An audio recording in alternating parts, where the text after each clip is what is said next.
Hey everybody, my name is Sean V. Bradley. I'm the CEO of Dealer Synergy. And this is Joe Calla, General Manager of Dealer Synergy. And this is really a unique video. I've never done one of these before. I was on a blog that I respect, Chris Arancino's Dealer Elite. I don't know if you can see that on my iPad mini, but Dealer Elite is probably the only other blog besides my automotive internet sales that I'm active on. And there was a gentleman named Aaron Harris yesterday that submitted a question. It's called Internet Manager Best Practices. I'm going to read what Aaron said. Aaron says, I'm looking for any advice from anyone who has experience with successful internet departments. Our dealership operation currently does not have one person who is responsible for all leads or internet activity as a whole. We currently have 3 of our 10 salespeople who handle all of the leads that come in. As you can imagine, between lot traffic and other dealer activities, our internet team is busy with a lot of other things and responding immediately and consistently to our leads. Our closing ratio is not good at this point, and we know we need to make changes. Thus brings the question of what to do. Do we hire one individual that can handle all of the leads and also monitor the websites, GM and Chrysler, to update incentives? Does this person handle all internet activity and make it their own? Do we pay a salary with bonus levels based on performance? What have you found to work or not work? Thanks for your help. Now, before I answer Aaron's great question, I want to explain why we're doing this video. This is a hot subject right now. Out of the 17,800 dealerships that are franchised, another 35,000, 40,000 independents, the internet is the dilemma. 92 to 99% of Americans are going online before they step foot into the dealership. Now, it's imperative that this gets answered the right way. And I see a lot of people, some people answered with some really good ideas. Some people used it as a chance to promote themselves. Some people, actually gave bad advice. But here's my opinion. And what qualifies me for doing this is I've been in the internet departments and automotive internet sales for 15 years, literally. I started in '99, and we're going into 2014, like in a couple months. And I personally was an internet director for over 5 years. This is very important. Some of the people that are answering your questions have never ran an internet department. They never were internet director. I did it for 5.5 years. And when I was an internet director, I was selling over 110 units a month from a Nissan Kia Cadillac dealership called Pine Belt in Toms River, New Jersey. And that was over 11 years ago I was doing that. I also did it again. I was selling about 100 units a month at a single point Nissan dealership called Cherry Hill Nissan. And that was the dealership I left right before I started my company, Dealer Synergy. And for the last 10 years, I've been building internet departments and BDCs all over the United States and overseas. Now listen to Joey's background here. So I started back in '93 selling cars actually at Ocean Chevy Geo Jeep Eagle in Toms River, New Jersey. Was from '93 to '96 doing a stint there, and then left the business, I thought, for good, but came back in 2004 to 2006 at Nelson Mazda as a sales manager, internet sales director, as well as from there moved back to New Jersey in '06. From '06 to 2012 was an internet sales director for Gateway Toyota, a Penske Automotive Group dealership. And so then I did a tour with Autotrader.com for a year before landing here with Sean. But so overall, 12 years of experience, and the majority of it, I'd say about 9 out of those 12 years was internet focused, as well as 8 years doing internet director.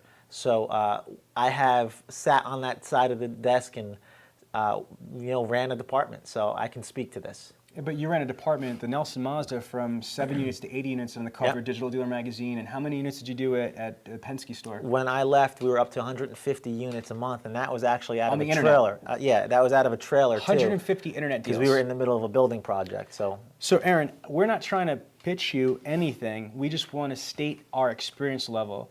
We've ran, both of us, internet departments selling over 100 units a month. One other thing I did is I used to be a one-man salesperson that was my own internet director at Weiss Little and Kirker Mazda. I was selling 33 units a month as an internet one-man show. So now that we've done that, you could take a look at this and you could go into it. Here's my answer to your question. First and foremost, the internet is, to me, the #1 profit center in the dealership. The internet sales department, but you could also have an internet fixed ops department, or internet service department, internet parts department, internet F&I, internet aftermarket. And I'm not talking about BDC, I'm talking about utilizing the internet as a medium for all your profit centers. But let's just speak about internet sales. Internet sales is so important. 92 to 99% of Americans go online before they step foot into the dealership. So the fact that you say that you don't have an internet director or a person that's responsible for that, I do have concerns. I saw some of the notes on here, well, it depends how many leads. No, it doesn't. No, it doesn't. I disagree with some of the comments that were there. In my opinion, every single dealership in the United States of America should have somebody that's responsible, in charge, and accountable for the internet department. Joe, what's your thoughts on that? Yeah, so I believe that as well. I do understand that there are many models that are out there that can be worked, and I get it. There's not going to be one specific model that everybody's going to do. So what has to happen is, when I say model, I'm talking about there's the opportunity to set up, appointment setters, or you can have a internet salesman who are going from cradle to grave, handling everything. You can have a hybrid of those two as well. I know dealerships that do, one or all of them. So what needs to happen first and foremost is that the management needs to really sell out to whatever their philosophy is for what they're trying to accomplish. And then once they do understand what it is they want to accomplish, then they really need to make sure that they take those steps to maximize its success. So that's the first thing I think should be a discussion between the management, is what their philosophy is and what they want it to do so they can get success. I'm gonna backtrack a little bit on that, Joe. What I'd say needs to happen is, like Dr. Covey says from the 7 Habits of Highly Effective People, begin with the end result in mind. Mm-hmm. So what I'm reading from here is that you guys are reacting to whatever leads that are there, and there's not a lot of organization. And what Joe was saying is about the management should understand their philosophy. I even think before they figure out what their philosophy is, you need to figure out what are you looking to accomplish with your internet initiatives. So for example, if you need to sell 10 cars, 20 cars, 30 cars, 40 cars, 50 cars, that is the proper way to engage the internet, beginning with the end result in mind. You should not basically say, okay, I'm getting 30 leads, or I'm getting 100 leads, or I'm getting 500 leads. How many can we sell off of this? That's a reactive mindset. Think about what I'm saying here. That's a reactive mindset. The internet is so powerful because it's transparent, it's trackable. You could tell the internet what you want to get out of the internet. Mm-hmm. So again, when you take into account that 92 to 99% of Americans go online before they step foot into your dealership, then you need to make sure that your internet department, is thought through before you implement a process. Specifically, give you an example. If you want to sell 40 cars out of your internet department, in my math, you're going to need at least 300 to 400 leads for basically a 10 to 12% closing ratio. You're going to need X amount of leads. Now, once you have X amount of leads, how many people are you going to need to work those leads? And I think one of my colleagues, Joe Webb, had said something like that. It depends on how many leads you're going to have. It's going to depend how many people. Now, here's the thing that Joe said. I disagree a little bit with Joe. Even though he's my GM and he's great at this, we don't agree on everything. I don't like when you have salespeople that take it from A to Z. I'm a 30-car guy, legit verified.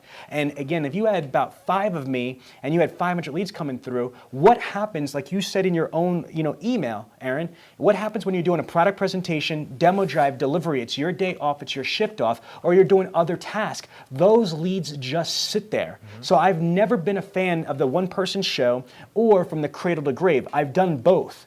They can work. Like Joe said, I would agree. You can work it any way, but what is the best way to do this? That was what your question was. Right. Best practices. It says Internet Manager best practices. You didn't say Internet Manager practices to get the job done. Internet Manager bubblegum, you asked for best practices, so I'm going to give you what my best practice philosophy is over 15 years doing this. If you have an internet department, not a BDC, because BDC does everything from unsold showroom traffic, data mining, campaign management, service, et cetera, et cetera. I'm talking about an internet department, but you have appointment setters. If you had appointment setters in shifts from approximately 9 to 6 or 11 to 8 in shifts, and from open to close in shifts, all they're doing is making phone calls.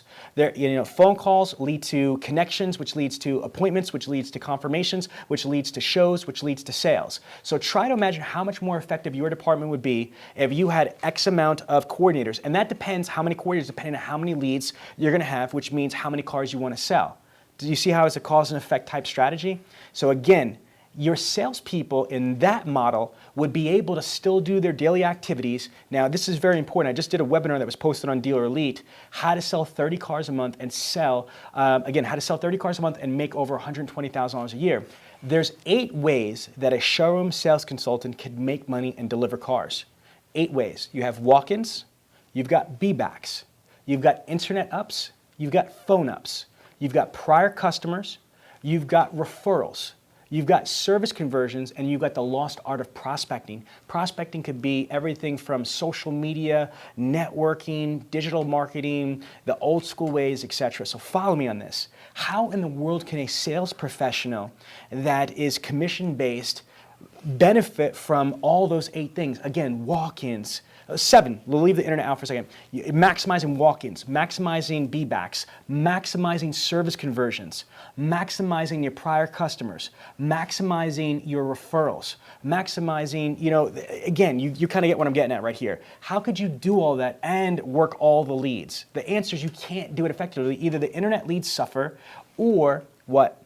Your other daily activities are going to suffer. So by having an internet coordinator model or internet appointment setter model, it will allow the internet to have the due diligence. You got to remember the average buying cycle is 45 to 90 days. Again, it's 45 to 90 days. How in the world is a showroom sales consultant going to handle 45 to 90 days of follow-up, methodical follow-up with emails and phone calls? Remember, you only have an 11 to 14% connection ratio on the phones. You only have a 2% read open rate through CRMs. How are you going to do it? Joe, you've been reading all the other comments and heard me talk. Sure. Your turn. Well, I appreciate you speaking to those different philosophies that that are out there right now, because they are real, and there are some holes in dealing with that cradle to grave process, like you had said. And that was one of the things that I noticed that does happen, is that when you are handling this lead from start to finish,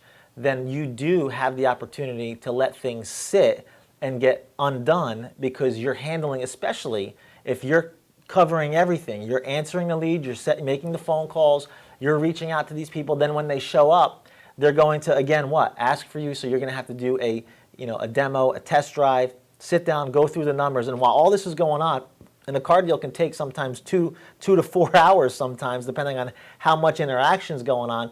So let's just say you have a 2-hour slot here. Now what's going on for those 2 hours with your other stuff? It's just sitting there, and things are getting undone. And then you have, when you're done, you want to go back to your desk and start, and then what happens? A service customer shows up. So you get pulled out to do that. Maybe you have to go put plates on a car, or all of a sudden there's a problem in finance. And now the whole day gets shot, and that does create those holes. So I appreciate we speaking to that, because there is a better way, and this is what we're talking about. We saw that there was some people that were mentioning the fact that they are having people do that, where they're trying to handle everything from start to finish. Another thing that somebody talked to on this was talking about making, again, the phone calls, setting them up, and then handing them over to a salesperson when they come in. Again, that's talking about the appointment setters. So we have a very large range that people are talking about, but we're talking about best practices. And I believe truly, after looking at everything and being on both sides of it, because I sat in a department where we had the appointment setters, and I also ran a department where we were doing everything cradle to grave. And I truly can say that if you have people who are making sure that's what they're doing, they are constantly hitting everything from front to back and back to front all day long and setting appointments, that is the most effective way that you're going to be able to keep things flowing so that you can keep momentum going. So that is something that I would say and agree with to speak to, and make sure you have set up within your store so that you can be as effective as possible. And here's the other thing. You can create what you want to achieve. Like Sean was saying, if you're getting currently 40 leads a month and you want to get 140 leads, then you can get 140 leads. You have the power to buy those leads and set yourself up to be able to bring those opportunities into your store. And then you staff, obviously, according to what your goal is, beginning with the end in mind, to make sure that you can handle what you're trying to accomplish. So those are some things, again, just echoing what Sean was saying. Watch this. I wasn't checking my text messages. I got my calculator out. You mentioned GM and Chrysler. I'm going to give you 3 examples of a dealer synergy client that we crushed it with national success. First is going to be Auto Dealer Monthly Magazine. And you can see the cover. Auto Dealer Monthly Magazine is going to be the Mike Anderson Chevrolet out of Maryville, Indiana. Mike Anderson Chevrolet, from 40 units to over 100 units out of the internet department. The next cover is going to be from Auto Success Magazine. Auto Success Magazine is Alan Vines, which is a Chrysler Dodge Jeep dealership in Jackson, Tennessee, from 25 units to 95 units. And the internet director got promoted to GSM of the dealership. And I got another one, the newest one, just last month, is Andy Moore Chevrolet in Plainfield, Indiana, right outside of Indianapolis. So those people went from doing about 60 units a month to 138 units a month, and they are a future success story. And the covers that Joe was on, the covers that I was on, it's the same model. I'm going to give it to you right here. So again, this is really strong. You ready? So if you take 5 appointment setters, let's just use October. This is October 2013, and this is real. This is not recycled content. Aaron, I'm giving you a personal message with my GM right here. You take 5 appointment setters times 120 phone calls in a day. It's 600 phone calls in a day times 22 working days in the month of October. I know there's 31 days, but there's only 22 employee working days, 5 days, because you have a day off, or 2 days off, I should say. So if you have 5 appointment setters making 120 make or take phone calls in a day, that's 600 phone calls in a day times 22 working days for the month of October, times 0.14. It's a 14% connection ratio. That means 1,848 connections times 0.25. You're looking at 462, appointments. Out of 462 appointments times 0.55, you're looking at 254 appointments that show. Times 0.42, you're looking at 106 units delivered. I just showed you the math right there. You got to understand the hardest part of the internet department or the internet situation is getting somebody on the phone. Anybody that's an internet trainer, BDC trainer, or it's a car guy, car girl will validate that the hardest part of internet sales is getting the body on the phone. And the reason is we're looking at only about an 11 to 14% connection ratio on the phone. The reason why the coordinators works is because from open and closing shifts, you've got a whole momentum of consistent phone calls. How much more effective would your dealership be if you had 200, 300, 400, 500, 600 phone calls a day? The more people you call, the more people you get on the phone. The more people you get on the phone, the more appointments you make. The more appointments you make, you can confirm. More confirmed appointments, more people show up, more people buy cars, more people buy cars, the more money you all make. Joey? Okay, so I want to just talk about how, when you look at that 120 calls per coordinator per day, it breaks down to about 16 calls per hour.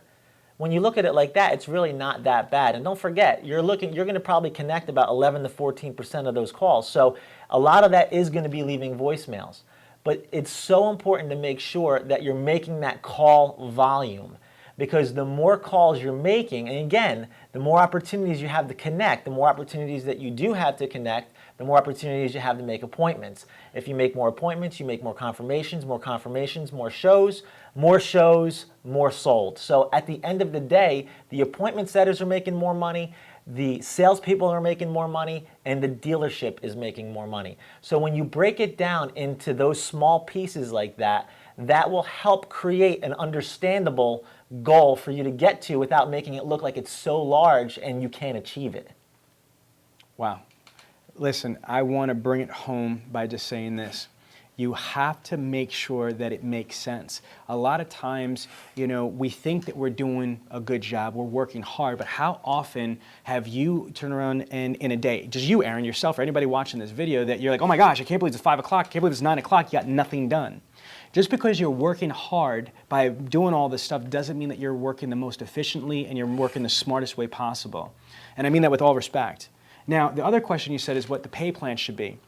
An internet director, in my opinion, should be a real manager, and they should be paid like a real manager. So I don't suggest salaries. I don't agree with that stuff. You should have a draw. I've been in the business for 15 years. I've never had a salary. As a manager, I get a draw, whether it's a G a week or $1,500 a week, and then once a month you square up with commissions. Now, what are the commissions on? You should be paid, in my opinion, 50% of the director's compensation should be on the gross of the department. The other 50% of the compensation should be based on appointments that show. Because technically, the internet department in the model that we're discussing, they don't do the product presentation, demo drive deliveries. What they're really focused on is driving the traffic to the dealership. Now, there's different pay plans, but I'm saying for the manager, and I don't care if you're doing the cradle to grave model or all that other stuff, in that model, it should be the same thing. Should be paid on the gross of the department, half, and appointments that you get to show up. If you are a one-person show, in my opinion, your pay plan shouldn't really change. If you're doing product presentation, demo, drive, delivery, have the goose that laid the golden egg. So I don't think there needs to be a special pay plan. Just my opinion. Now, the appointment setters, they should be paid on a small salary or hourly, somewhere between like $350 and $400 a week salary, or anywhere from $8 to $10 an hour, but get paid on commissions. $1 for an appointment made, $15 for a show, and $25 for delivery, because you're teaching cause and effect. Appointments made, appointments kept, appointments delivered. Joe, your opinion on pay plans? Maybe you have something different? Well, the thing that, as far as the director goes, the pay plan for the director, I do agree that you're going to get paid on some gross and also unit bonuses.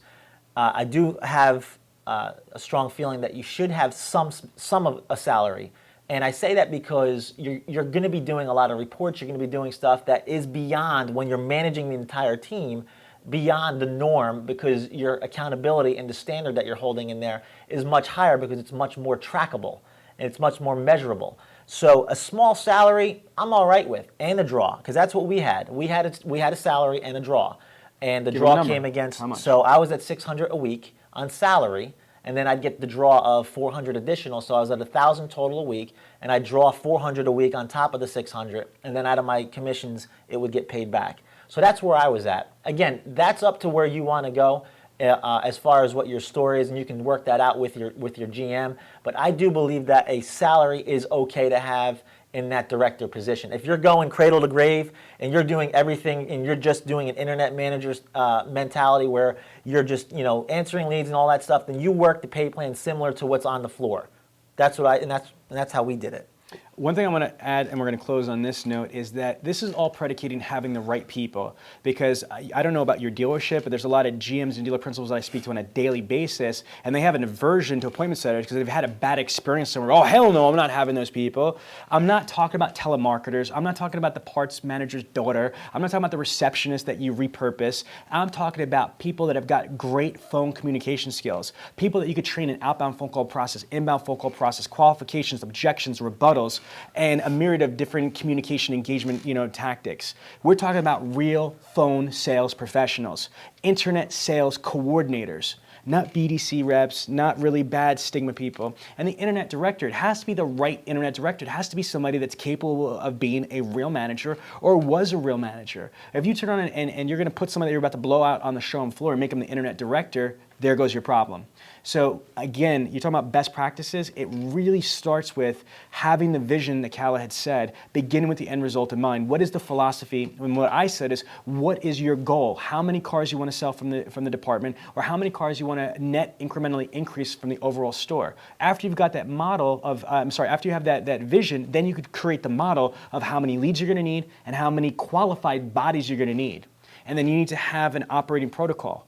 Joe, what do you want to add to that? No, I think that we covered it. I mean, that's pretty much it. I mean, from this point forward, it now comes down to really figuring out what you want to do.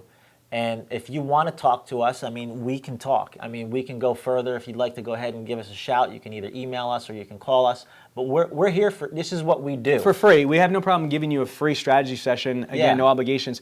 Obviously, we love doing this stuff, and I saw that this is a great question, and a lot of people like you have felt the same way, that they were confused, not sure, the dealership's not sure, and it's just what we want to be able to do is just give you some free information. So thank you. Sean V. Bradley. Joe Calla. Thank you so much for watching. I truly hope that you enjoyed listening to and learning the information that you just saw. Because if you did, I promise you're going to love automotive digital training.